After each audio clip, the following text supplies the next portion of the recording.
네, 하나님 말씀 보겠습니다. 하나님 말씀 야고보서 4장 6절의 말씀 한 절만 보겠습니다. 읽겠습니다. 그러나 더욱 큰 은혜를 주시나니 그러므로 일렀으되 하나님이 교만한 자를 물리치시고 겸손한 자에게 은혜를 주신다 하였느니라. 아멘. 더욱 큰 은혜, 그것은 바로 이 겸손한 자에게 주신다고 그랬어요. 여러분, 겸손은 우리가 이제 참 자기를 낮추는, 그리고 거기에 이제 섬기는 그러한 자세, 이것이 바로 이 겸손이죠.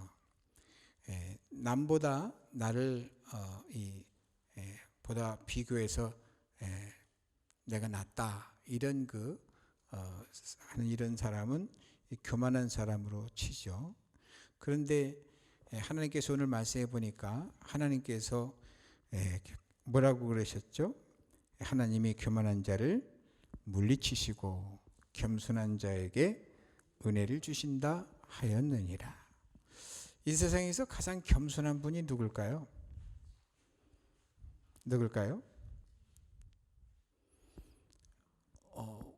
예수님이죠. 예수님 뭐라 그랬어요? 수고하고 무거운 짐진 자들아 다 내게로 오라. 내가 너희를 쉬게 하리라. 나는 마음이 온유하고 겸손하니 내게 와서 배우라. 그러셨어요. 그러니까 예수님께서 스스로가 겸손하다 그렇게 했는데, 그러면 예수님의 겸손은 어떤 겸손이죠? 바로 하나님이신 그 삼위일체 하나님께서 바로 성육신 하셔서 이 땅에 피조물의 모습을 하고 인간의 모습으로 이 땅에 오신 자체가, 이게 겸손의 출발이에요. 그래서 그러니까 당신을 비교할 수 없는 창조주가 피조물이 된다라고 하는 것은 그런 모습을 한다는 것.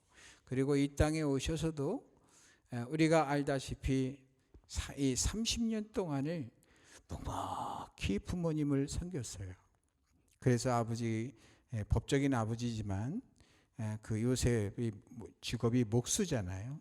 그러니까 아버지를 착실하게 도와드리는 생활을 어려서부터 30년 동안 한 거예요. 그리고 나머지 3년 동안 이제 메시아로서 이제 공적인 사역을 하게 되는데, 그것을 공생애라고 그래요. 그때 뭡니까?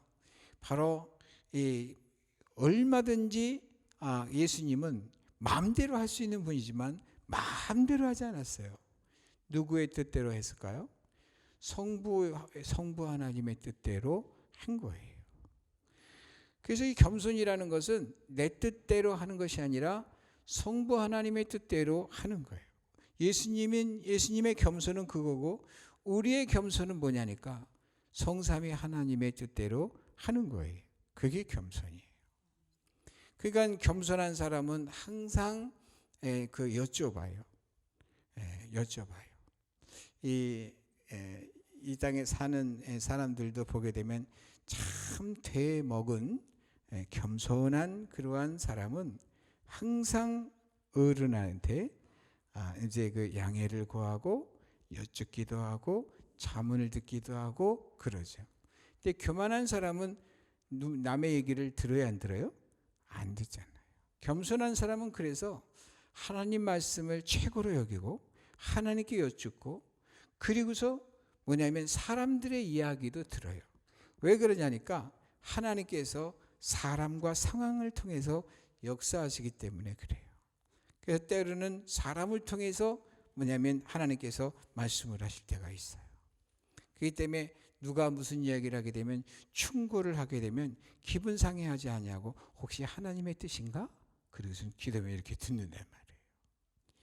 근데 대부분 교만한 사람은 어떻게 되냐면 튀어요. 네가 저게 뭔데 그런 소리를 하고 있어? 날 가르치려 드느냐? 이러면서 안 받아들여요.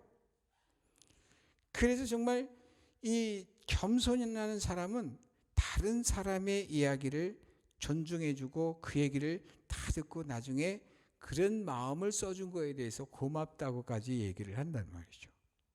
만약에 이렇게 겸손하면은 싸울 일이 뭐가 있겠어요. 그리고 내 중심에서 생각을 하는 것이 아니라 상대방의 중심에서 생각을 해보는 거예요. 누가 나한테 불만을 막 터뜨렸어요. 근데 분명히 나는 옳은데, 나는 잘못한 게 없는데, 내 기준에서 잘못한 게 없는 거지 상대방의 기준에서는 잘못할 수도 있는 거거든요. 근데 내 기준에 잘못이 없다고 해서 바르게 한 것 같은데 불만하는 자가 생겨가지고 불만을 얘기하면 그 사람 입장에서 생각을 해보는 거예요. 그 사람 입장을 쑥 생각해 보면은 이해가 가기도 하고, 내가 그걸 헤아리지 못하는 경우가 생각이 나게 되면 즉시로 자존심 세울 것이 아니라 즉시로 그 사람 입장에서 내가 그 점을 헤아리지 못했어요. 미안합니다. 이렇게 얘기해 줄 수 있는 겸손이 필요한 거예요. 하나님은 이런 사람을 사랑하시지 않겠어요? 우리 이제 정말 모두가 다 예수님 닮은 그런 모습으로 살아갈 수 있게 되기를 주님의 이름 축복합니다. 이기주의 그러면 나빠 이러잖아요. 이타주의 그러면 좋아 그러잖아요. 겸손한 사람은 이타적인 마음을 갖고 살고 예수님처럼 살아가요. 예수님께서 이 땅에 섬김을 받으러 온 것이 아니라 도리어 섬기려 하고 목숨까지도 내어주려고 이 땅에 오셨다고 그러잖아요. 우리는 누구를 쫓는 사람들이에요? 예수님을 쫓는 사람들이니까. 그러니까 우리도 예수님 같이 살아야 되는 거예요. 잘 안 살아주더라도 자꾸만 연습해야 돼요. 연습하고 연습하면 언젠간 되도록 하나님께서 만들어 주셨으니까 말이에요. 그러나 포기하면 그것으로 끝이에요. 그걸로 끝난 것뿐만이 아니고 그냥 오히려 가만히 있어도 뒤로 처지는 이런 인생이 돼가는 거니까요. 여러분 우리 모두가 다 겸손할 수 있게 되기를 주님의 이름으로 축복합니다.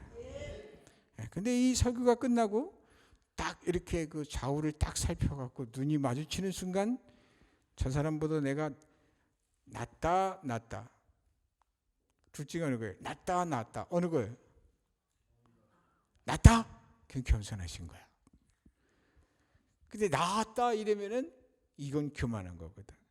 근데 대부분 머리하고 우리의 이 가슴하고는 따로 노는 경우가 너무나 많잖아요. 머리는 예수님 말씀대로 나보다 나으신 분으로 상대를 높여주는 그런 걸로 살아야지 하고 이 머리로는 그러는데 실제 현실에 부닥치게 되면 순간적으로 여기서 그냥 감정이 팍 불어서 내가 훨씬 낫지 이렇게 바뀌는 거니까 우리 항상 주의했으면 좋겠어요. 상대 우리 오늘 우리 홍 장로님이 발표하시는 내용 가운데도 즐거운 교회가 되려면 말이죠. 우리가 서로가 겸손을 이루어야 될 것이라고 믿어져요. 그리고 섬겨주면 되지 않을까. 그리고 허드렛 일, 남들이 하기 싫어하는 일, 이러한 일을 내가 먼저 한다면 교회에서 없어져야 될 것이 손가락 지시가 없어져야 돼요. 이게 없어져야 되는 것이 나는 안 하고 다른 사람한테 이거 해라 저거 해라 하는 거 이거 없어져야 돼요. 뭐냐니까 함께 하는 거. 나도 하고 상대도 하고. 그래서 서로가 먼저 섬겨주고 예를 들어서 물을 떠다 준다 그러면요. 내가 먼저 물을 떠다 주는 섬기는 이러한 모습들이 설거지를 한다 그러면 내가 혹시 할 일이 없을까라고 이렇게 청소를 한다면 내가 먼저 할 일이 없을까라고 하고 근데 모든 걸 하다 보게 되면 무슨 마음이 드느냐 하면 처음에는 은혜로 하다가 나중에 이것이 말이죠. 나만 하는가? 이런 생각이 들어요. 말하자면 보상 심리가 발동을 해요.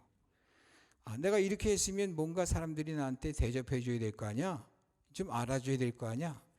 그러면 여기 속에서 막 우라가 치밀어 올라오고 어느 순간 기회가 되면 말이죠. 약한 대로 터져버려요. 항상 터지는 거 보면 강한 대로 터져요? 약한 대로 터져요? 약한 대로 터지죠. 이 약한 데는 것은 편안한 데예요. 그래서 여러분, 가장 가까운 사람이 더 상처받기가 쉬워요. 그래서 우리가 겸손을 배우고 정말 예수님처럼 살아가야 되겠다 하는 생각 가지고, 예수님의 겸손은 희생과 헌신이잖아요. 섬기면서 살아갈 수 있으면 좋겠어요. 오늘 말씀 한번 다시 읽어봐요.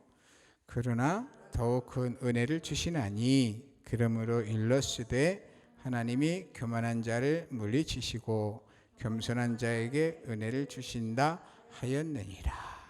아멘. 누가 더 높은가 한번 서로 한번 쳐다봐봐요. 눈빛으로. 누가 높아요? 누가 높아요? 서로 높여주시면 서로 올라가는 거잖아요. 우리 모두 전부 다 이렇게 서로 높여주고, 어디 가면 좀 자랑 좀 해주세요. 내 자랑이 아니라 아무개 자랑. 기도도 말이죠. 내 기도보다 다른 사람들 기도를 해주고, 이렇게 하면요, 하나님께서요 바로 나에게는 더블이 아니라 아주 3배의 은혜와 복을 주시는 거예요. 근데 자기만을 위해서 하는 거는 한번 생각해 보세요. 애들이 자라면서 맨날 자기 뺏긴 모른다 그러면 미워지지 않겠어요? 그런데 항상 있으면 누구한테 베풀 줄 알고 이렇게 하게 되면, 말로는 야, 넌 너무 그렇게 푸는 걸 좋아하냐? 막 이렇게 해도 속으로는 야, 정말 잘 크고 있구나, 이런 생각을 갖지 않겠어요? 그래서 서로가 서로 접대해주고 하는 가운데에서 행복한 교회, 그렇게 겸손이 철철 넘치는 그런 교회. 상대의 허물은 덮어주고 상대의 장점은 살려주고, 어떻게 해주고? 살리고 살려야죠. 한번 해보세요. 살리고 살리자. 살리자고요. 그래서 살려서 우리가 하나님 말씀대로 이루어져 가면 부흥은 저절로 돼요. 하나님께 저절로가 아니라 하나님이 부흥시켜 주셔요. 뭐부터 없애냐면, 깨진 항아리를 밑바닥서부터 떼워야지 물이 채워지죠. 깨진 게 뭐냐면 교만한 게 깨지는 거예요. 우리가 그거 다 해서 겸손으로 탁 떼워 놓으면 행복한 천국이 되는데, 자랑하고 싶지 않겠어요? 그래서 밖에 나가서 자랑해야 된다 이게 아니라 진짜 자랑할 거리가 있으니까 자랑하게 되죠. 그리고 또 진짜 권면할 게 있으니까 권면하죠. 막 힘들어하는 사람, 우리 교회 와봐, 행복해질 거야, 이렇게 나오지 않겠어요? 그런데 아까 우리 홍 장로님이 얘기한 대로 우리 교회 나와봐 그러면 걱정부터 돼. 혹시 상처받지 않을까? 이런 교회가 무슨 부흥이 되겠습니까? 백날 전도하고 천날 전도하면 뭐합니까? 우선적으로는 얘가 행복한 장소가 돼야 되는데, 행복한 코이누냐 공동체가 돼야 되는데, 그것은 오늘 주신 말씀 겸손을 이루어야 된다. 겸손. 할렐루야. 기도하겠어요. 하나님 아버지, 겸손을 이루게 하여 주옵소서.